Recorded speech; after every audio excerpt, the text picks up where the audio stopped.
everyone. Thanks for making the time and welcome to this short session on to go or not to go. We're going to have a practical conversation about travel, especially when traveling to places that feel unfamiliar or higher risk. Most trips are straightforward, but sometimes we need to pause and think a bit more carefully. Today is about one simple question. Should this trip go ahead or not? And how we make that decision responsibly.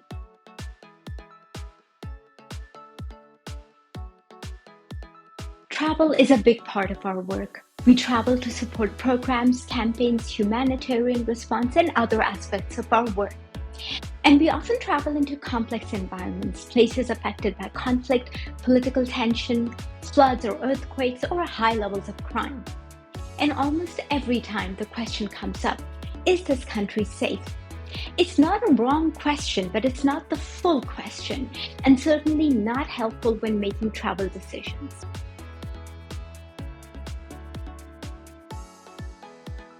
Country risk maps and advisories can be useful signals. Knowing the general risk level of a destination can tell us when to pause or consult additional sources. But destination-level conversations are very broad.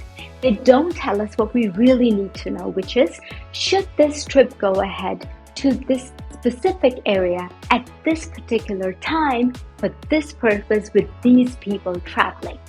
Details matter. Let's make this real.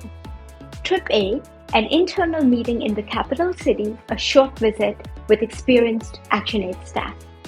Trip B, a program visit involving long road travel, traveling with youth volunteers, including young women. And C, an advocacy engagement during elections, including a public forum and media interviews. Same country, but very different trip realities. So the question is, which of these trips should go ahead routinely? Which needs additional measures? And which may not be appropriate to go ahead right now?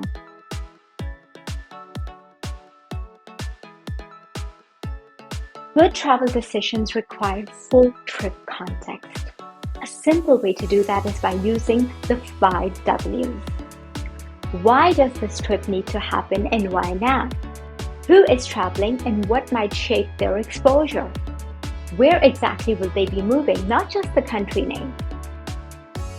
When, so we understand what else is happening at the time, and what will they be doing? For example, how visible or sensitive their work is.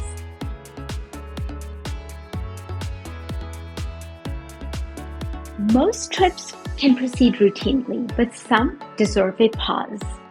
We pause when something feels uncertain or higher stakes. For example, a destination is unfamiliar, access is restricted, there's unrest or, let's say, an election period.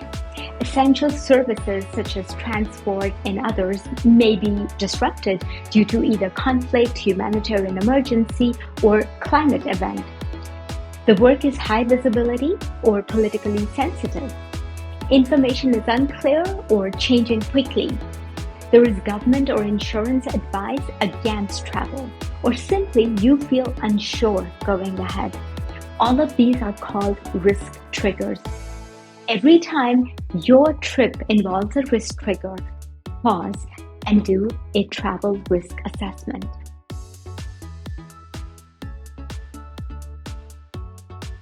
So in order to conduct a trip risk assessment, you can use the simple, user-friendly template available on SharePoint.